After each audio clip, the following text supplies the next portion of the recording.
morning. The scripture readings in the gospel for today at first were an enigma to me. On the surface, they're problematic.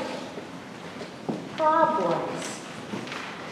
What if we reframe that word, problems, to problems? Particularly today, we need to understand that often the writers of the readings are commenting in a subversive way about the scene. What they're doing is really clever, just below the surface. They start with a seemingly simple narrative or situation, and then they turn it on its head, pointing to a depth and a surprise and a power that we don't notice at first. Rob Bell has a new book out on a way to read the Bible by digging in, probing it. Its title is, What is the Bible? How an Ancient Library of Poems, Letters, and Stories can transform the way you think and feel about everything. When you begin reading the Bible in this different way, he says, it goes from black and white to color, from 2 dimensions to 3 or 9. The reading from Amos is a powerful critique by God of the religious festivals, gatherings, and sacrifices performed by the Israelites. God even says he despises these practices. Why? Does God despise what we do and say in our church too? No.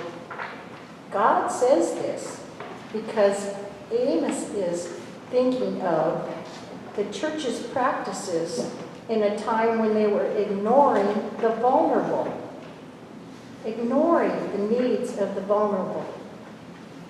He wants to see justice roll down like waters, and righteousness, right relationships, like an ever-flowing stream. To paraphrase, he says, forget all your rituals and religious practices, people, and take care of the real needs of the vulnerable. That seems like the real message of this passage, and it's worth paying attention to. Now, the narrative from Matthew is even more problematic for me. So let's probe it deeper than just the storyline. The gospel from Matthew begins, the kingdom of heaven will be like this, and then goes on to describe a narrative that is anything like the kingdom of heaven. It's about not being prepared, separating the wise from the foolish, selfishness, missing the bridegroom, and being shut out of the wedding celebration. Now, how is that about the kingdom? As the story goes, it's about some bridesmaids, maybe the bridegrooms too, we're supposed to light the way for the bridegroom when he arrives at the wedding celebration. But they all fall asleep, just like the disciples did in the Garden of Gethsemane.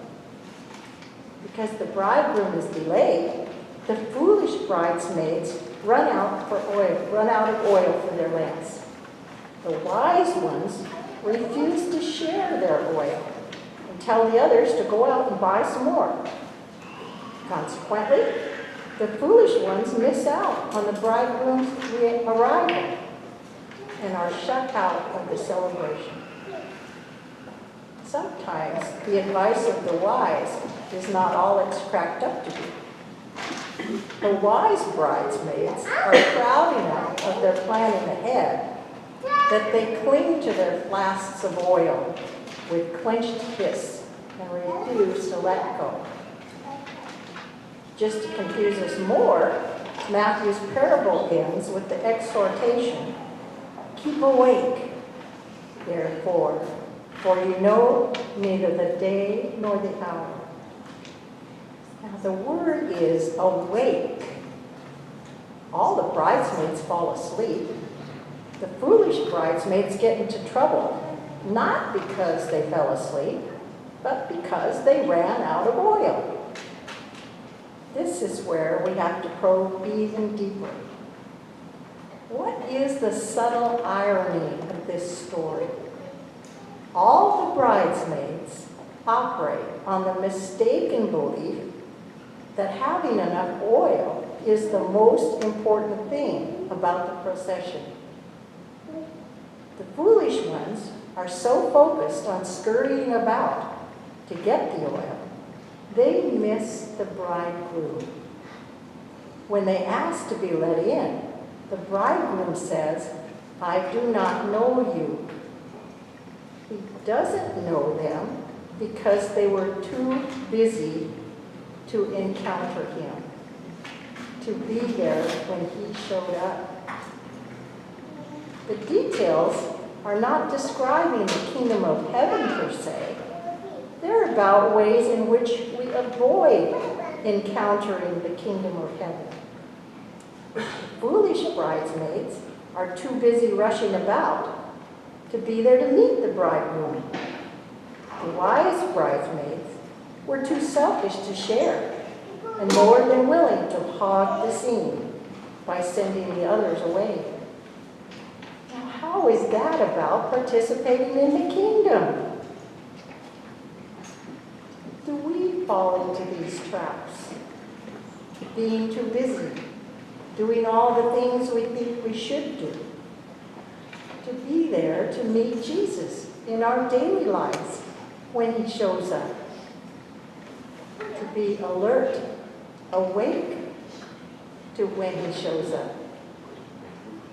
Now, Rob Bell also warns us about getting so bogged down in the details of the passage, we forget to look for the meta messages, the patterns recurring throughout the Bible.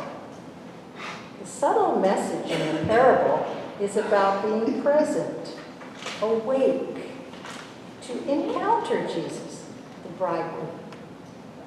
Jesus is the bridegroom, always approaching, always hoping to be encountered. Everyone is called. We're all invited to the wedding.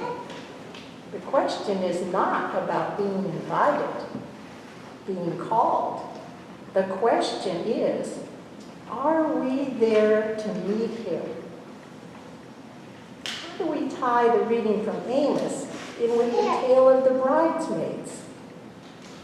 Do we, like the Israelites, get so focused on our religious practices and all the tasks in our lives, like getting oil for our lamps, that we forget about noticing Jesus when he shows up in our lives? Being awake, expecting him to show up, and recognizing him when he does, whatever form he takes. The primal message, the meta message about and from God is one of mercy, forgiveness, inclusion, nonviolence, compassion, trust, and above all else, love. These are the things that matter. If we stop worrying about the rituals and the lamp oil, if we allow God to fill our hearts with pure love in all circumstances, we are building the kingdom of God right here and now. We can at least try to do that more of the time. Well, someone sent me a link this week from a website called Faith Forward for progressive Christians. On it, the Reverend Jim Burklow, Associate Dean of Religious Life at the University of California, writes, "It makes no sense to argue about the factuality of things we read in the Bible, or whether or not you believe all the creeds word for word. If they don't make sense to you, don't worry about it.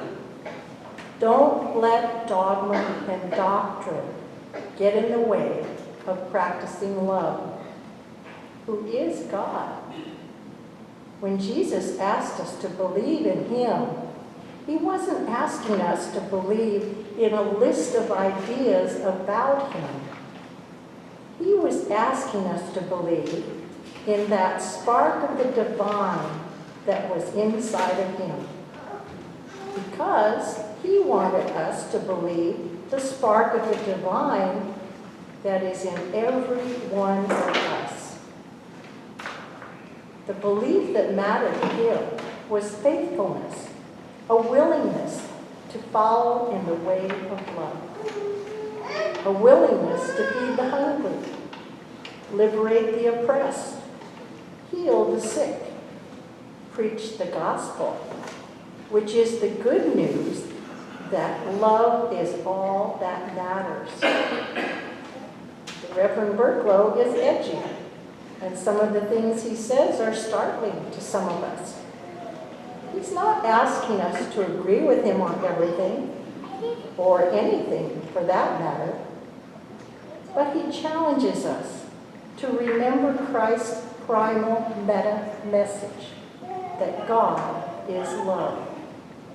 And that is what is asked of us. If some of the dogma, doctrines, and practices of Christianity nourish you, be grateful. If some of them trouble or confuse you, be gracious enough to accept the presence of paradox and mystery. In closing, dear Lord of love, help us to read our Bibles with fresh eyes, in color rather than black and white. Amen.